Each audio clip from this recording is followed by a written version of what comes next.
Hello everyone, this is प्रशांत। स्वागत है आप सभी का एक बार फिर से लर्नर्स एकेडमी पर। बच्चों, हम सीडीपी का अपना आज लेक्चर 3 स्टार्ट कर रहे हैं। वही लेक्चर अभी आपका चल रहा है जो अब तक हम कर रहे थे, वृद्धि और विकास यानी ग्रोथ एंड डेवलपमेंट। तो आज हम इसका कहें पार्ट 3 या कहें लेक्चर 3 देखेंगे। लेक्चर 3 हम पढ़ेंगे। बच्चों, अब तक हमने वृद्धि और विकास में क्या सीखा?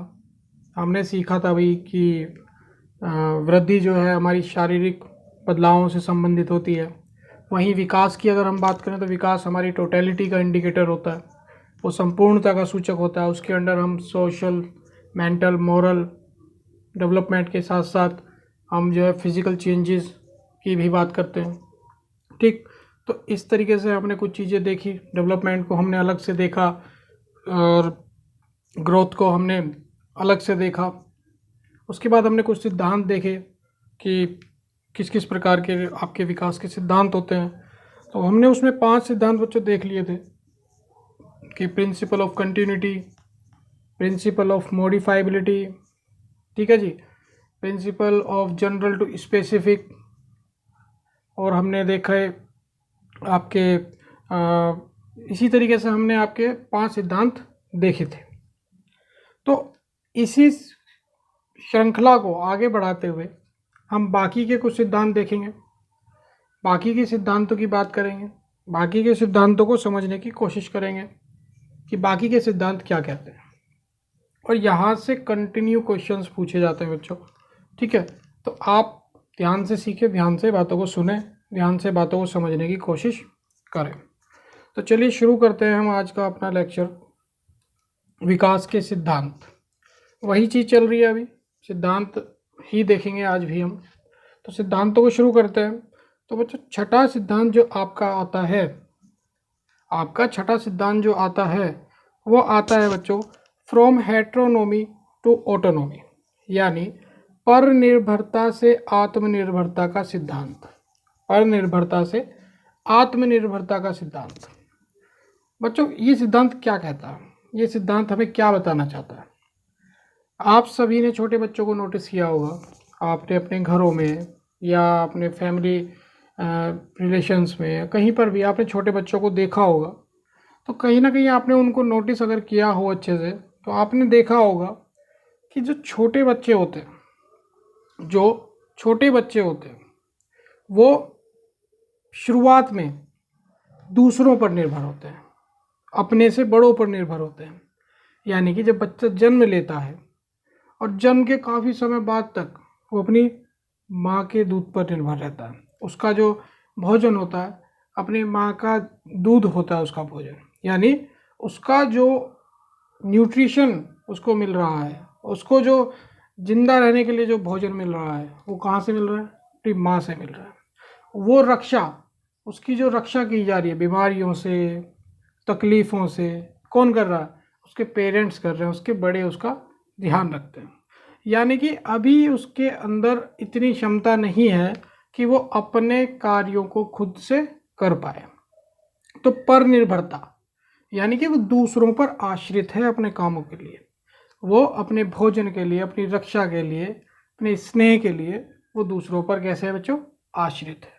लेकिन जैसे जैसे समय बीतता जाता है, जैसे जैसे समय बीतता जाता है, बच्चा बड़ा होता जाता है, शारीरिक वृद्धि होती जाती है, साथ में उसका सोशल, मेंटल, मोरल डेवलपमेंट होता चला जाता है, तो वो आत्मनिर्भर होना शुरू हो जाता है। जब उसको भूख लगती है तो वो अपना खाना भी खुद जाके किचन में से ले आएगा या बनाने लग जाएगा या लग जाएगी, ठीक है।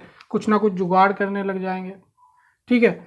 अपने आप को परेशानियों से दूर रखने की उनके अंदर क्षमता आ जाएगी कि भाई यार इस चीज़ से हमें दुख मिलता है, तो उसके पास जाना पसंद नहीं करेंगे, ठीक है। अपने बाकी के काम स्वयं करना शुरू कर देंगे, है ना। जैसे शरीर की सफाई ही ले, पहले वो दूसरों पर निर्भर था अपने शरीर की सफाई के लिए, लेकिन अब वो खुद से अपने शरीर की सफाई का ध्यान रख रहा है, बीमारियों से बचने की कोशिश कर रहा है, ठीक है। तो ये सिद्धांत हमें बच्चों यही कहता है कि प्रारंभ में बच्चा दूसरों पर आश्रित होता है।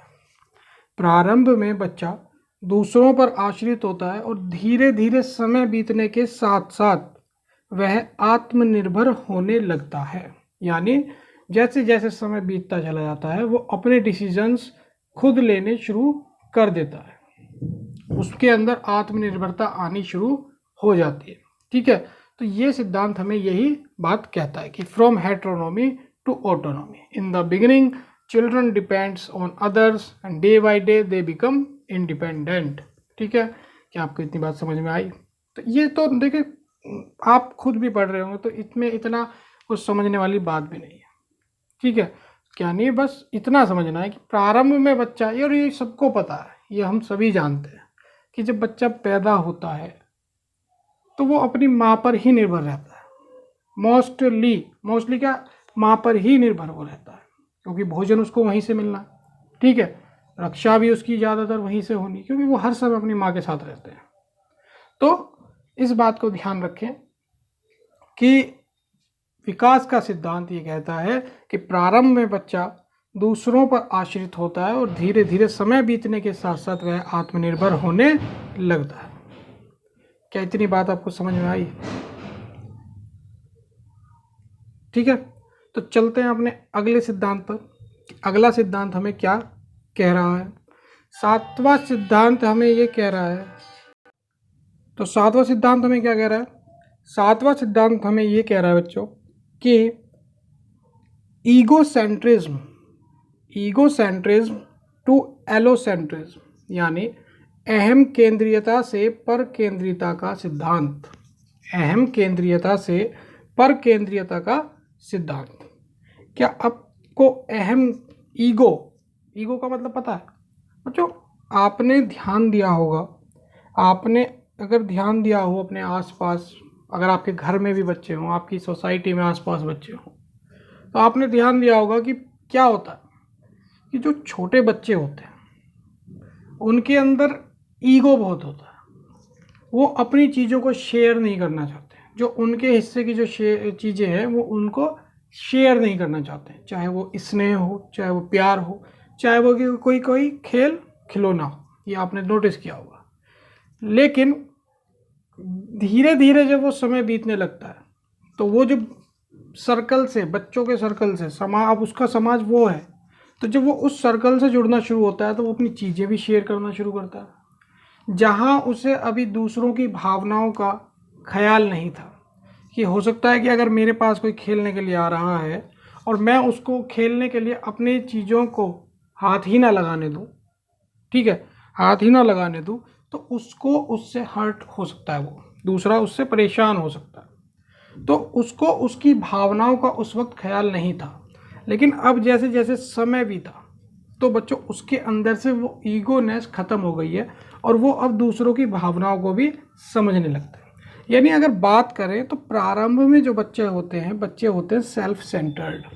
वो केवल अपने हितों के बारे में सोचते हैं, वो केवल अपने हितों की रक्षा करने के बारे में सोचते हैं। अगर घर में भी देखें, दो बच्चे हैं छोटे छोटे, तो आप कई बार देखते होंगे कि एक बच्चा परेशान रहता है, दूसरा खुश रहता है। अगर ऐसा होए तो वो कारण है कि अगर प्यार में उनके बटाव आ गया, प्यार उनका जो उनको स्नेह मिलना चाहिए था, हो सकता है छोटे को ज़्यादा मिल रहा हो, बड़े को थोड़ा कम मिल रहा हो, तो उस वजह से उसका जो बड़े का ईगो है वो हर्ट होता है, क्योंकि उसके हिस्से का भी प्यार उसको दिया जाता है। तो कहीं ना कहीं देखा जाए तो प्रारंभ में बच्चे जो है सिर्फ अपने विषय में सोचते हैं, सिर्फ अपने विषय में, जो भी उनका वातावरण होता है आसपास का, वो सोचते हैं कि ये सब हमारा है, ये सिर्फ हमारे लिए है। तो प्रारंभ में बच्चे सिर्फ अपने विषय में सोचते हैं और दिन प्रतिदिन वे दूसरों की भावनाओं को भी समझने लगते हैं। यानी वो अहम केंद्रीयता से पर केंद्रीयता के तरफ बढ़ते हैं, वो ईगोसेंट्रिज्म से एलोसेंट्रिज्म की ओर बढ़ते हैं। जहाँ पर वो अभी अपने स्नेह को शेयर नहीं करना चाहते थे, अब वो उसको भी शेयर कर रहे हैं। ठीक है, जहाँ वो अपने मित्रों से अपने खेल खिलौने शेयर नहीं करना चाहते थे, वो अब उन्हें भी जो है शेयर कर रहे हैं। तो इस बात का भी आप ध्यान रखें कि विकास क्या होता है। विकास कहता है कि प्रारंभ में बच्चे जो है ईगोसेंट्रिज्म होते हैं, बच्चों के अंदर अहम केंद्रीयता कोट कोट कर भरी होती है, लेकिन धीरे धीरे जैसे जैसे समय बीतता है उसका विकास होता चला जाता है, तो बच्चा जो है दूसरों के हितों के बारे में भी सोचना प्रारंभ कर देता है, दूसरों के लिए भी सोचना प्रारंभ कर देता है, दूसरों की भावनाओं की भी कदर करनी शुरू कर देता है। ठीक, तो ये सिद्धांत यही कहता है कि प्रारंभ में बच्चा सेल्फ सेंटर्ड होता है, ईगो सेंट्रिज्म होता है, और धीरे धीरे वो एलोसेंट्रिज्म की तरफ बढ़ता है। ठीक है, तो इस बात का आप ध्यान रखें। डायरेक्ट क्वेश्चन ही पूछे जाते हैं कि विकास के सिद्धांत के अनुसार बच्चे प्रारंभ में पर केंद्रीयता से अहम केंद्रीयता की ओर बढ़ते हैं, अहम केंद्रीयता से पर केंद्रीयता की ओर बढ़ते हैं। इस तरीके से आपको घुमा फिरा के क्वेश्चन के ऑप्शंस दे देगा। तो आप ध्यान रखें कि ईगो सेंट्रिज्म से एलोसेंट्रिज्म की ओर बच्चे बढ़ते हैं। ठीक है, उनके अंदर पहले ईगो की भावना ज़्यादा होती है, चीज़ों को वो अपने इर्द गिर्द ही रखना चाहते हैं, अपनी चीज़ों को, अपने प्यार को, अपने स्नेह को वो किसी के भी साथ शेयर नहीं करना चाहते हैं। दूसरों की भावनाओं की उनके लिए कोई कदर नहीं होती है, अभी उनको पता ही नहीं है इस चीज़ का मतलब, इसलिए नहीं होती। ठीक है, लेकिन जैसे जैसे समय बीतता चला जाता है तो वो दूसरों के हितों की भी रक्षा करने लगते हैं, दूसरों से स्नेह भी रखने लगते हैं। देखते हैं ना, वो अपने मित्रों की बातें ज़्यादा सम्मान देते हैं, है ना, तो वो कारण यही है। ठीक है जी, तो इस बात का आप ध्यान रखें। तो बढ़ते हैं अपने नेक्स्ट सिद्धांत की तरफ कि अगला सिद्धांत हमें क्या कह रहा है।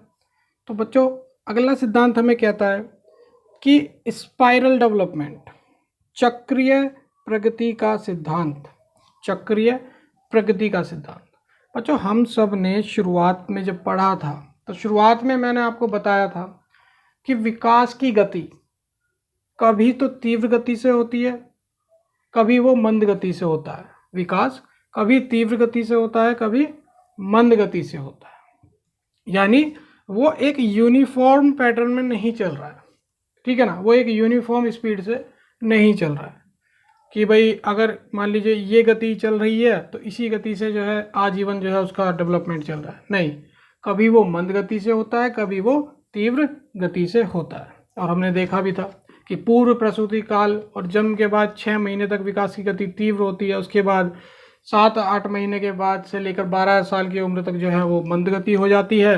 उसके बाद जो है आपकी जब तक परिपक्वता आती है, एडल्टनेस आती है, तब तक वो फिर से तीव्र गति होती है 16-17 साल की उम्र तक, और उसके बाद वो गति फिर से मंद हो जाती है। यानी विकास जो है बच्चों समान गति से नहीं होता है, वो एक चक्रीय तौर पर होता है। स्पाइरल डेवलपमेंट हमारा होता है, स्पाइरल डेवलपमेंट हम फॉलो करते हैं, अर्थात विकास कभी मंद गति से और कभी तेज गति से होता है।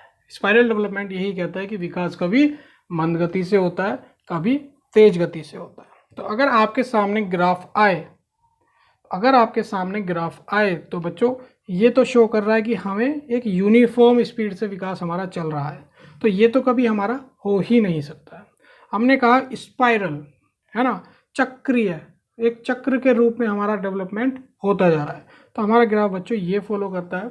और इस ग्राफ में भी बच्चों आप थोड़ा ध्यान दें कि इस ग्राफ में भी बच्चों देखो, जो चक्रीय प्रगति चल रही है बच्चों वो बैक टू फोर्थ चल रही है, यानी पीछे से आगे की तरफ चल रही है। ठीक है, ऐसा नहीं होता है कि आपका विकास पहले बहुत ही उससे हुआ और उसके बाद एकदम से ही नीचे आप चले गए। नहीं, एकदम से नीचे नहीं जाते हैं, उसकी केवल स्पीड कम होती है, उसकी केवल विकास की केवल एक स्पीड कम होती है, उसकी गति कम हो जाती है, लेकिन विकास तो चल ही रहा है। तो इसलिए आप इस बात का भी ध्यान रखें, ग्राफ को थोड़ा ध्यान से देखें कि अगर मान लीजिए ग्राफ में आपको इसी के साथ एक ऑप्शन दे दे इस तरीके से, तो इस बात का भी ध्यान रखें, ये ऑप्शन गलत हो जाएगा। ठीक है, हमेशा इस प्रकार से चक्रीय प्रगति चलती है, बैक टू फोर्थ, पीछे से आगे की ओर। ठीक है, और ये एरो आपको दिखाई रहा है कि प्रोग्रेसिव आपका डेवलपमेंट होता है, उत्तरोत्तर क्रम में होता है, बढ़ते हुए क्रम में होता है। ठीक है, तो इस बात का ध्यान रखें कि विकास हमारा कभी भी समान गति से नहीं होता है, वो एक चक्रीय रूप से होता है, वो स्पाइरल तौर पर होता है, और कभी उसकी गति जो है बच्चों, मैं आपको पहले ही बता चुका हूँ कि कभी उसकी गति मंद होती है और कभी तीव्र गति से वो विकास हमारा होता है। क्या इतनी बात आपको समझ में आ गई? देखिए, ये तो डायरेक्ट क्वेश्चन यहाँ से उठते ही हैं, तो ये तो आप देख के भी खुद भी समझ रहे होंगे। और ये बात मैं आपको शुरू में भी पहले ही काफ़ी बार वही रिपीट कर रहा हूँ कि विकास जो है मंद गति से, कभी तेज गति से, इस प्रकार से होता है। उसकी मैंने 4 स्टेजेस भी बताई कि कब से कब तक मंद गति से होता है, कब से कब तक तेज गति से होता है। तो इस चीज़ का थोड़ा ध्यान रखें, ठीक है। तो बढ़ते हैं हम अपने अगले सिद्धांत की तरफ कि अगला सिद्धांत हमारा क्या कहता है। बच्चों, अगला सिद्धांत है हमारा कॉमुलेटिव एंड रिकैपिचुलेटरी, संचयी एवं पुनरावृत्ति का सिद्धांत। संचयी एवं पुनरावृत्ति का सिद्धांत। बच्चों, संचयी मतलब इकट्ठा करना, जोड़ते चले जाना। किसी चीज़ को आप जोड़ते चले जा रहे हैं, इकट्ठा करते जा रहे हैं। अगर आपने ध्यान से बातों को सुना है पहले की क्लासेस में, तो वहाँ पे कहीं एक जगह मैंने आपको बताया होगा कि हमारा विकास जो है, हमारी जो डेवलपमेंट है, वो एक कड़ी की तरह काम करता है। वो एक दूसरे से जुड़ता हुआ, चैन सिस्टम की तरह जुड़ता हुआ, हमारा एक विकास दूसरे विकास से जुड़ता हुआ चला जाता है। यानी ये सिद्धांत बच्चों कहना क्या चाह रहा है? ये सिद्धांत ये कहना चाह रहा है, हम उदाहरण देखते हैं पहले इसका, कि बच्चों अगर आप मान लीजिए आलसी हैं, अगर आप आलसी हैं, आपके अंदर आलस कूट कूट कर भरा है, तो बच्चों वो आप रहेंगे, वो आप सदैव रहेंगे, हमेशा रहेंगे। लेकिन सफलता पाने के लिए, अब आपको पता है कि भाई हमें तो सफलता लेनी है, ऐसे तो काम नहीं चल पाएगा। तो आप क्या करते हैं कि सफलता पाने के लिए अब कुछ समय के लिए उस जो आपका वो जो आलस था उसको आप भूलने की कोशिश करेंगे, आप उसको छोड़ने की कोशिश करेंगे, उससे दूर रहने की कोशिश करेंगे। और वो जो लक्ष्य आपने बनाया है कि भाई ये हमें बनना है, तो उसके लिए आप मेहनत भी करना शुरू कर देते हैं। और जैसे ही लक्ष्य प्राप्त हो जाता है आपको, जैसे ही आपको आपका लक्ष्य प्राप्त हो जाता है, तो फिर से कहीं ना कहीं आपका एटीट्यूड में फिर से चेंज आ जाता है, और आपके अंदर वो जो आपके अंदर विकास हुआ था आलस का, आप जो है फिर से कहीं ना कहीं आलस दोबारा से दिखाना शुरू कर देते हैं। टाइम से ना उठना, टाइम से ना जाना, ठीक है। तो इस चीज़ों को ध्यान रखें। जैसे क्लास में भी हम देखते हैं, स्कूल में के विद्यार्थियों को भी अगर हम देखें, घर में ही देखें, अपने ऊपर ही देखें, काफ़ी होते हैं ऐसे कि भाई जब स्कूल का समय होता है, जब वो पढ़ने का समय होता है, तो वो पढ़ते नहीं हैं, या तो नींद आ जाती है या उससे बचने का वो करते हैं। लेकिन जब एग्ज़ाम नज़दीक आ जाता है, तब उनको वो चीज़ दिखती है कि भाई अब तो करना ही पड़ेगा, तब वो उन चीज़ों को करना स्टार्ट करते हैं। फिर उनकी नींद भी भाग जाती है, ज़्यादा से ज़्यादा वो सीखने की कोशिश करते हैं, ज़्यादा से ज़्यादा वो पढ़ने की कोशिश करते हैं। और जैसे ही एग्ज़ाम हो जाता है, भैया पास भी हो जाते हैं। पास होने के बाद आराम से फिर से वही रूटीन अपना लेते हैं जो उन्होंने अपनाया हुआ था, केयरलेसनेस का, ठीक है। तो हमारा बच्चों विकास जो है वो एक के बाद एक जुड़ने वाली प्रक्रिया है। ये एक के बाद एक जुड़ती चली जाती है। जो भी चीज़ आपने सीखी है या जो भी विकास आपके अंदर हुआ है बच्चों, वो कभी खत्म नहीं होता, वो कभी खत्म नहीं होता है, वो कभी नष्ट नहीं होता है, वो केवल जुड़ता हुआ चला जाता है एक विकास के साथ दूसरे विकास से, ठीक है। तो इस बात का ध्यान रखें, ठीक है, कि विकास एक के बाद एक जुड़ने वाली प्रक्रिया है और एक अंतराल के बाद पुनः उत्पन्न होने वाली प्रक्रिया है, ठीक है। तो आपको इस बात का ध्यान रखना है, ठीक है।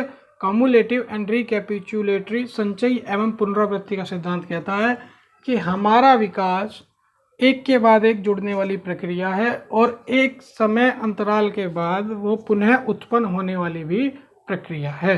जब उसकी ज़रूरत होती है तो वो दोबारा से आपका जो कोई आपने विकास सीखा है या जो कोई चीज़ आपने सीखी है वो फिर से उत्पन्न हो जाती है, ठीक है। तो इस बात का आप ध्यान रखें और इन बातों को थोड़ा ध्यान से लेकर चलें। तो इतनी बातें हमने सीखी बच्चों अभी तक, कि भाई अभी तक हमने जो सीखे सिद्धांत हमारे चल रहे हैं। तो बढ़ते हैं हम अपने अगले सिद्धांत की तरफ कि अगला सिद्धांत हमें क्या कहने की कोशिश कर रहा है। लेकिन पहले अगले सिद्धांत की तरफ बढ़ने से पहले बच्चों, इसी में हम एक एग्जाम्पल दे देते हैं। एक क्वेश्चन बार बार पूछा जाता है, आपने टर्म भी सुनी होगी, एक टर्म होती है नार्सिसिज्म। इसको बोलते हैं बच्चों स्वप्रेम, हिंदी में बोलते हैं इसको स्वप्रेम। तो ये क्या है? तो जैसा मैंने आपको शुरुआत में बोला था कि हमने एक सिद्धांत देखा था कि ईगोसेंट्रिज्म से एलोसेंट्रिज्म की तरफ बढ़ता है बच्चा, यानी वो अपने आसपास की चीज़ों को अपने आसपास ही रखना चाहता है, अपने हित की, अपने जो उसके हित की चीज़ें होती है वो अपने आप के पास ही रखना चाहता है, वो दूसरों से शेयर नहीं करना चाहता, चाहे वो कोई भी चीज़ हो। ठीक है, तो ऐसे ही बच्चों एक चीज़ होती है स्वप्रेम। स्वप्रेम वो कारण है स्वप्रेम का, वो कारण है नार्सिसिज्म का, कि बच्चा जो है अपने हितों की रक्षा करना चाहता है, वो अपने हित की चीज़ किसी से शेयर नहीं करना चाहता है। तो बच्चों स्वप्रेम की जो भावना होती है वो शैशवावस्था में बहुत होती है। शैशवावस्था में स्वप्रेम की भावना काफ़ी होती है। वो अपने स्नेह को, अपने प्रेम को किसी से शेयर नहीं करना चाहता है, आप ये जान चुके हैं। तो यानी शैशवावस्था के अंदर, जन्म से 2 वर्ष होती है शैशवावस्था की, हाँ, तो इस उम्र काल के अंदर, इस समय अंतराल के अंदर, उसके अंदर जो है स्वप्रेम की भावना काफ़ी अधिक होती है। स्वप्रेम, अपने आप से प्रेम करना, दूसरों के हितों, दूसरों की भावनाओं की कोई कदर नहीं है, दूसरों के प्रति जो है कोई ऐसा खास उनका रवैया नहीं होता है। तो मतलब अपने आप से प्रेम करते हैं, ना तो अपने आप को दुख में रखना चाहते हैं, केवल सुख सुख सुख, और अपने जो चीज़ें होती हैं वो किसी से भी वो शेयर भी नहीं करना चाहते। तो बच्चों नार्सिसिज्म की बात हम कर रहे थे, तो स्वप्रेम की भावना शैशवावस्था में काफ़ी होती है। अब उसके अंदर ये डेवलपमेंट बच्चों हो चुका है, ये चीज़ उसके अंदर आ चुकी है स्वप्रेम की। तो बच्चों जब वो बाल्यावस्था के अंदर आता है, बाल्यावस्था के अंदर आता है, तो बाल्यावस्था में क्या होता है कि जो है, जो नार्सिसिज्म की जो उसके अंदर भावना आई थी वो जो है अब थोड़ी दब जाती है, वो जो है अब थोड़ी दब जाती है। यानी कि अब उसके अंदर दूसरों के प्रति भी स्नेह की भावना आ रही है, दूसरों की भी भावनाओं की वो कदर कर रहा है, दूसरों से अपनी चीज़ें वो शेयर भी कर रहा है, अपने खेल खिलौनों को भी वो शेयर कर रहा है। वो उसका जो दायरा है वो केवल अपने तक सीमित नहीं है, वो दूसरों के प्रति भी अब पहुंच गया है।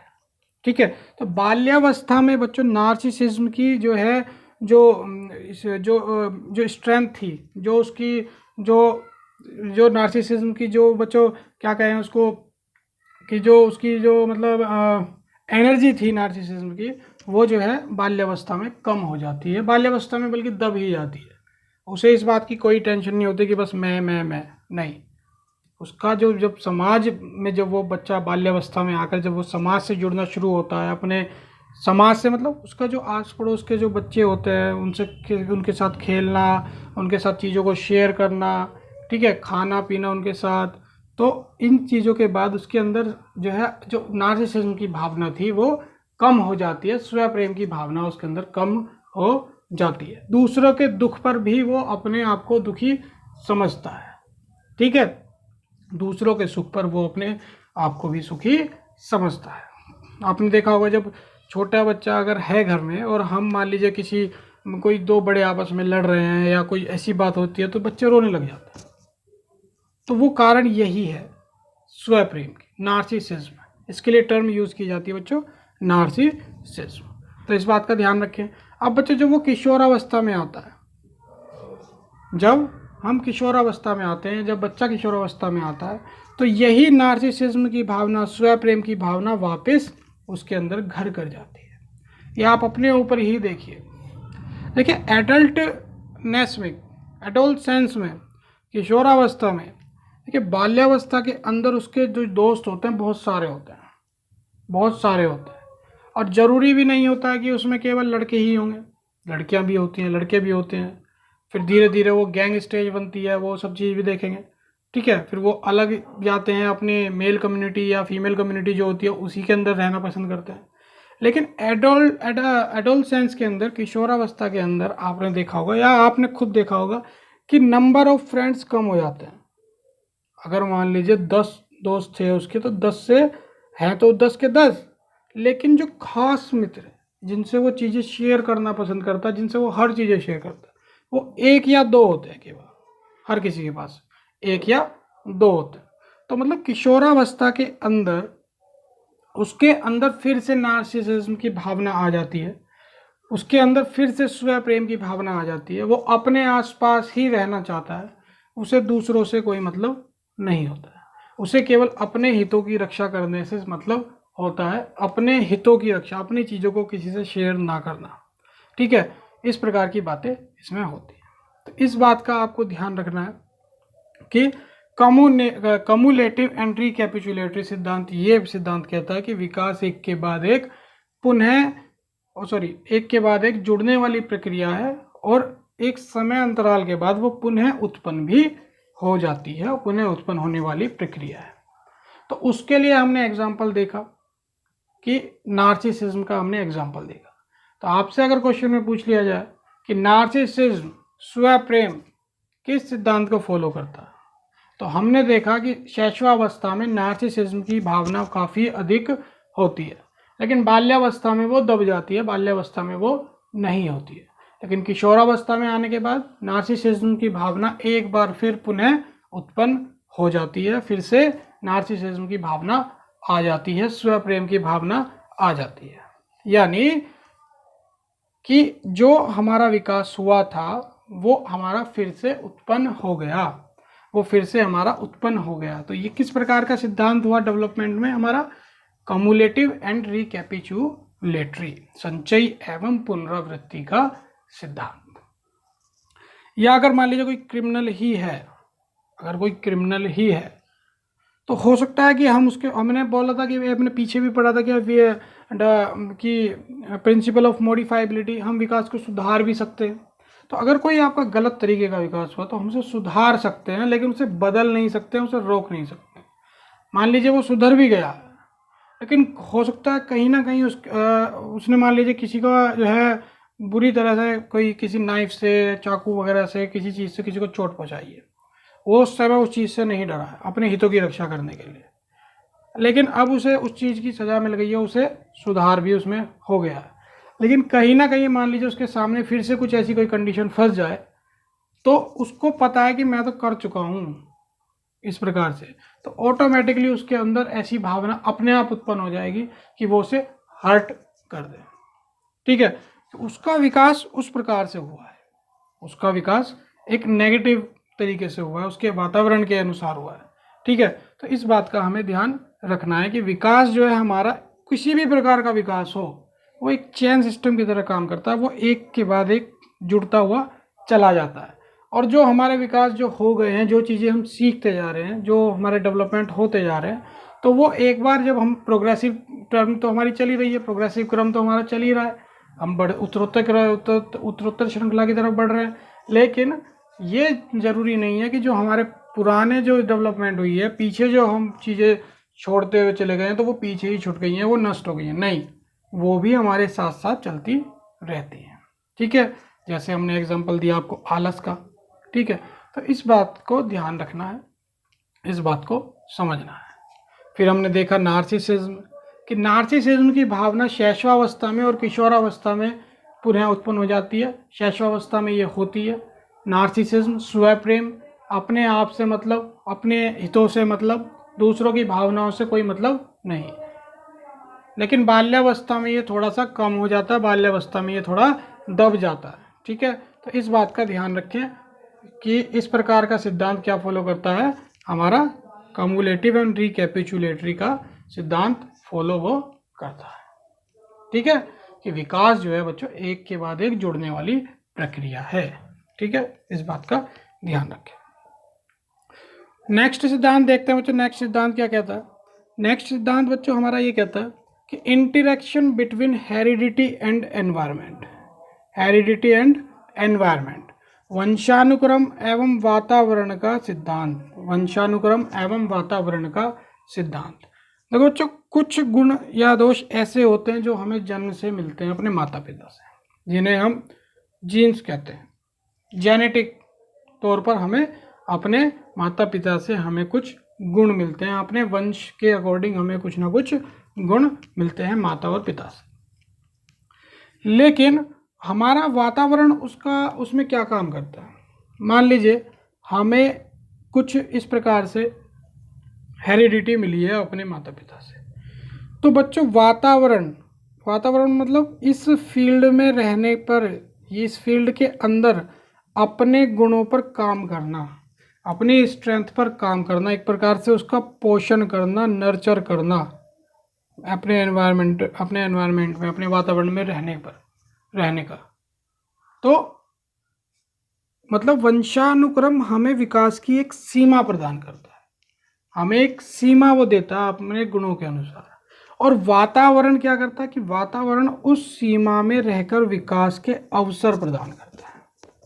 मान लीजिए आपके अंदर कोई गुण है, आपके अंदर कोई गुण है, लाइक आप जो है देखा होगा आपने, कुछ बच्चे जो है गुनगुनाते रहते हैं, कुछ ना कुछ गुनगुनाते रहते हैं।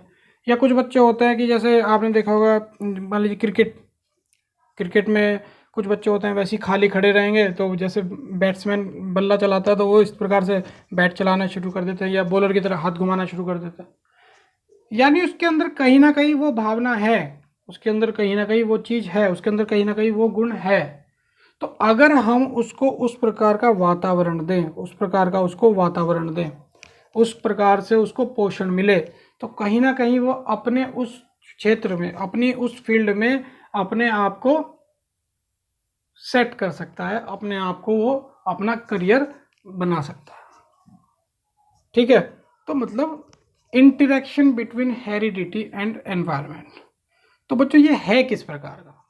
अब देखो, वंशानुक्रम एवं वातावरण के बीच का जो ये परिणाम है, ये बच्चों गुणनफल का परिणाम है। ये विकास का जो सिद्धांत है ये गुणनफल के परिणाम पर है, ये योगफल का परिणाम नहीं है। यानी जब हेरिडिटी को हम एनवायरनमेंट के साथ जब मल्टीप्लाई कर देते हैं तो हमारा विकास होता है, डेवलपमेंट हमारा होता है। ये क्वेश्चन भी कई बार आया है, ये क्वेश्चन भी कई बार पूछा गया है कि विकास जो है वंशानुक्रम एवं वातावरण के बीच किस प्रकार का परिणाम है?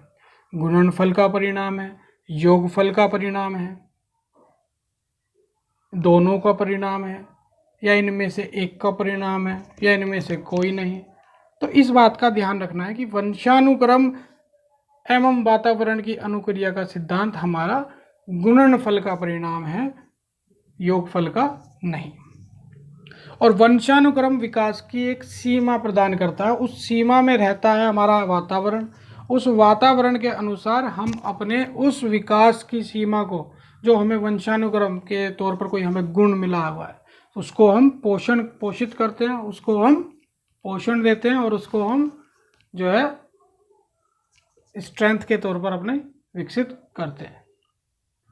तो इस बात को आप समझ पाए होंगे कि विकास का एक सिद्धांत ये कहता है कि विकास वंशानुक्रम एवं वातावरण के बीच गुणनफल का परिणाम है।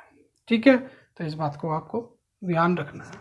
ठीक है, मतलब विकास की सीमा, भैया वंशानुक्रम विकास को एक सीमा प्रदान करता है। आपके अंदर कोई गुण है, आपके अंदर कोई चीज़ है, तो वो आपको मिल चुकी है, वो आपको जन्मजात मिल चुकी है, लेकिन अब वातावरण पर डिपेंड करता है कि आप उस चीज़ को कैसे आगे बढ़ाएंगे।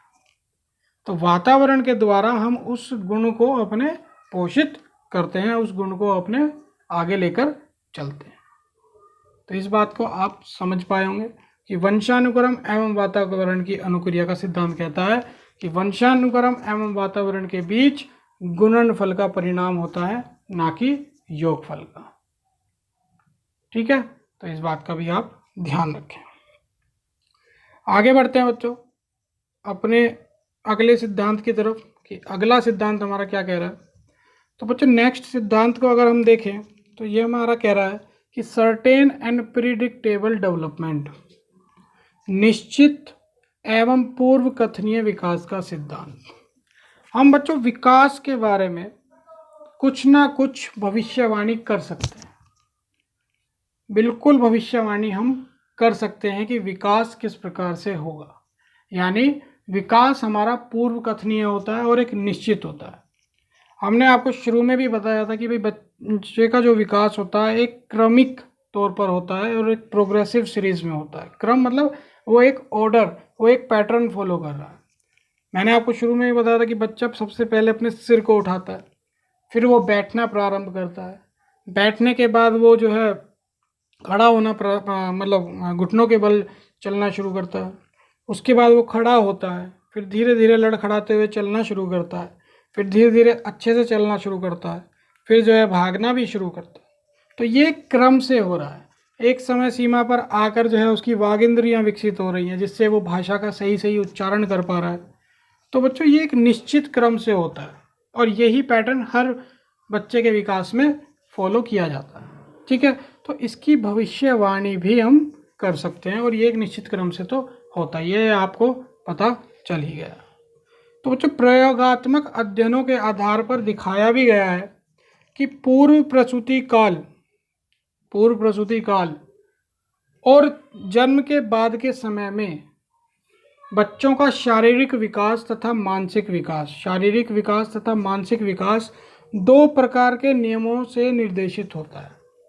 दो प्रकार के नियम इसमें हमें बताए गए हैं कि एक तो हमें बताया गया है मस्तकोद्मुखी यानी सेफेलोकोडल लो या कहें सिर से पैर की ओर। दूसरा कहता है हमारा निकट दूर नियम प्रोक्सीमोडिस्टल लो, केंद्र से बाहर की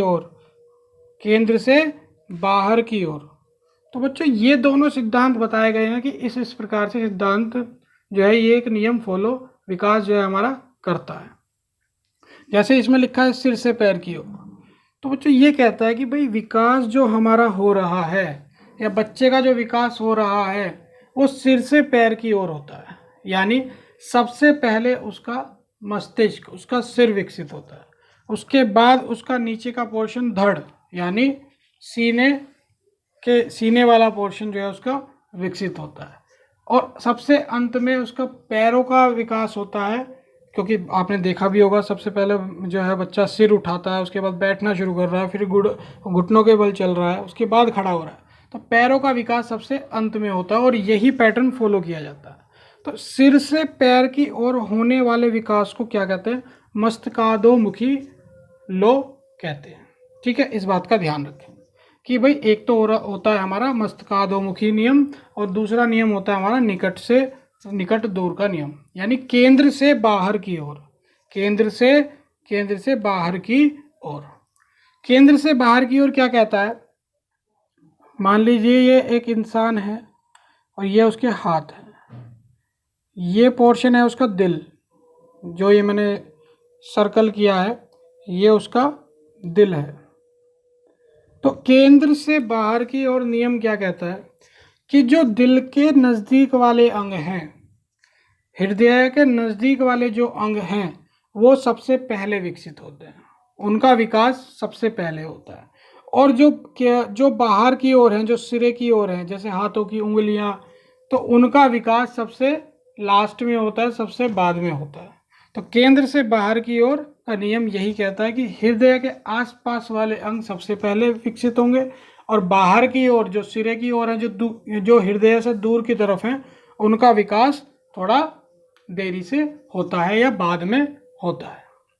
तो दो नियम हमारे मनोवैज्ञानिकों ने अपने अध्ययनों के अनुसार बताए कि एक होता है हमारा मस्तकाधोमुखी नियम सेफेलोकोडल लो, सिर से पैर की ओर का रूल फॉलो करता है, और निकट दूर का नियम प्रोक्सीमोडिस्टल लो कहता है कि केंद्र से बाहर की ओर।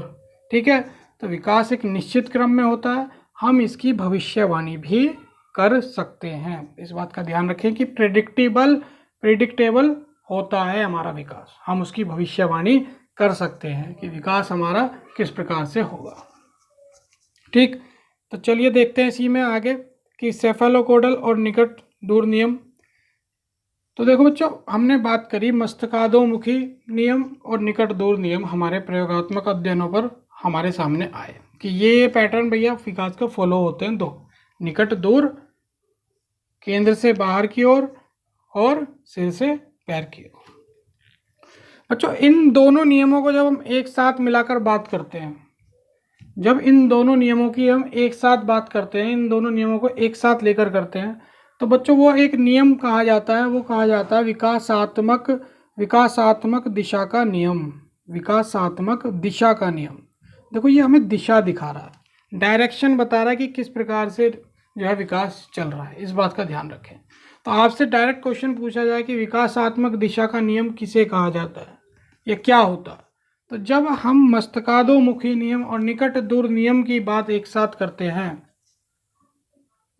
तो उस नियम को हम क्या कहते हैं, विकासात्मक दिशा का नियम। विकासात्मक दिशा का नियम कहते हैं। ठीक है।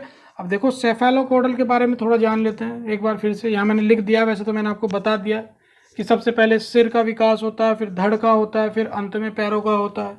निकट दूर कहता है कि भाई सबसे पहले दिल के आसपास के नज़दीक के अंगों का विकास होगा, उसके बाद सिरे के अंगों का या हृदय से दूर के अंगों का विकास होगा। तो सेफेलोकोडल लॉ क्या कहता है कि मस्तकाधोमुखी नियम में शारीरिक विकास सिर से पैर की दिशा में होता है। किस दिशा में होता है? सिर से पैर की दिशा में होता है। इस नियम के अनुसार सिर की बनावट, इस नियम के अनुसार सिर की बनावट तथा कार्य में पहले विकास होता है। सिर की बनावट तथा कार्य में पहले विकास होता है, फिर धड़ की बनावट में होता है तथा अंत में पैर की बनावट तथा कार्य में होता है। तो सेफेलोकोडल नियम हमारा ये होता है, सिर से पैर की ओर। ठीक है। मस्तकाधोमुखी विकास के परिणाम स्वरूप प्राय यह भी देखा गया है कि विकास के क्रम में, यही बात जो मैं आपको बता ही चुका हूँ कि विकास के क्रम में शिशु पहले सिर उठाता है, इसके बाद वह बैठना प्रारंभ कर देता है, फिर खड़ा होता है, अंत में चलना प्रारंभ कर देता है। ठीक है। तो इसमें से भी डायरेक्ट क्वेश्चन पूछा जाता है कि मस्तकाधोमुखी नियम किस प्रकार से होता है, तो बच्चों वो होता है हमारा सिर से पैर की ओर। ठीक है। इस जो है मतलब इस सीक्वेंस को भी याद रखें कि सबसे पहले वो सिर उठाता है, यानी सिर का विकास सबसे पहले होता है, सिर के बाद वो धड़ विकसित होता है, धड़ के बाद उसके जो है वो खड़ा होना शुरू करता है, यानी उसके पैरों का विकास होता है, और अंत में ही वो पैरों के, जब पैरों को विकसित हो जाते हैं उसके बाद वो चलना प्रारंभ करता है। ऐसा नहीं होता कि पहले वो चलना प्रारंभ करेगा, फिर धड़ का होगा, फिर कहीं जाके सिर का विकास होगा। देखो, ये दिमाग, ये सिर ही तो हमें कंट्रोल कर रहा है। ठीक है। तो पहले हमारा मस्तिष्क का विकास होता है, उसके बाद सबसे अंत में पैरों का विकास होगा। तो वो पैटर्न होता है सिर से पैर की ओर, उसके लिए टर्म यूज की जाती है सेफेलोकोडल मस्तकाधोमुखी नियम। ठीक। दूसरा है हमारा बच्चों प्रोक्सीमोडिस्टल निकट दूर नियम। प्रोक्सीमोडिस्टल लॉ क्या कहता है, ये भी हम आपको बता चुके हैं कि निकट दूर नियम के अनुसार बच्चों बालकों में शारीरिक विकास शरीर के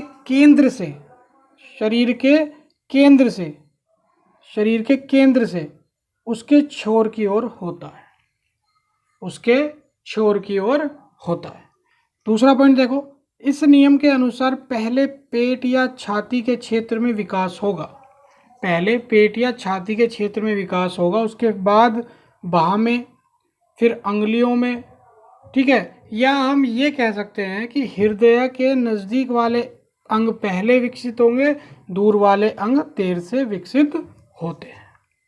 तो अगर निकट दूर नियम की बात करें तो वो बच्चों आपका प्रोक्सीमोडिस्टल लॉ की बात करें तो वो होता है आपका बच्चों केंद्र से बाहर की ओर। अगर केंद्र से बाहर की ओर भी लिखा जाए तो वो कैसा होगा आपका कि भाई दिल के नज़दीक वाले अंग यानी धड़ या पेट के अंग पहले विकसित होंगे, उसके बाद आपके बाह विकसित होगी, उसके बाद हाथों की उंगलियां विकसित होंगी। देखिए, सबसे एंड में ही बच्चा जाके चीज़ों को सही से पकड़ना शुरू करता है। ठीक है ना। तो इन बातों का ध्यान रखें। ठीक है। तो बच्चों ये आपके कुछ लॉ थे, हमने लॉज के बारे में पढ़ा, हमने प्रिंसिपल्स के बारे में देखा, हमने सिद्धांतों को देखा आज कि क्या क्या हमने सिद्धांत होते हैं हमारे डेवलपमेंट के अंदर, विकास के अंदर। तो इन चीज़ों को थोड़ा ध्यान से समझें, थोड़ा ध्यान से पढ़ें। क्वेश्चंस कंटिन्यूअस फॉर्म में यहाँ से पूछे जाते हैं और डायरेक्ट क्वेश्चंस उठाए जाते हैं, ठीक है। क्वेश्चंस भी हम आपको कराएंगे, इनके क्वेश्चंस भी हम आपको देंगे, ठीक है। तो अब आपके लिए ये चीज़ आसान हो गई होगी। तो हमने सिद्धांत के बारे में जान लिया, हमने ग्रोथ एंड डेवलपमेंट के बारे में भी जान लिया। अब हम नेक्स्ट लेक्चर में देखेंगे कि इनका हमारे शैक्षिक दृष्टि से या हमारे शिक्षण की दृष्टि से ये सिद्धांत महत्वपूर्ण क्यों है, इनकी महत्वता क्या है, हमारे लिए यह जानना क्यों जरूरी था और हम इनका किस प्रकार से फ़ायदा अपने शिक्षण में उठा सकते हैं। तो इन चीज़ों को आप थोड़ा ध्यान से देखें। अगर कोई डाउट रहा हो, अगर कोई डाउट हो तो आप हमें कमेंट बॉक्स में लिखकर ज़रूर दें, उस डाउट को ज़रूर अवश्य आपके दूर किया जाएगा। तो बच्चों आज के लिए इतना ही काफ़ी था। सिद्धांतों के बारे में हमने देख लिया है, तो इस चीज़ को अच्छे से ध्यान दें, ठीक है। तो आज के लिए इतना ही काफ़ी है। आज की क्लास को हम यहीं ख़त्म करते हैं। आपका बहुत बहुत शुक्रिया लर्नर्स एकेडमी पर आने के लिए।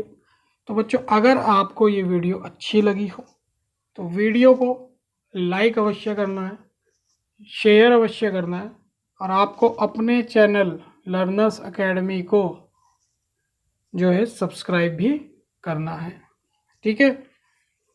आपका बहुत बहुत धन्यवाद। आज की क्लास को हम यहीं पर समाप्त करते हैं। Thank you.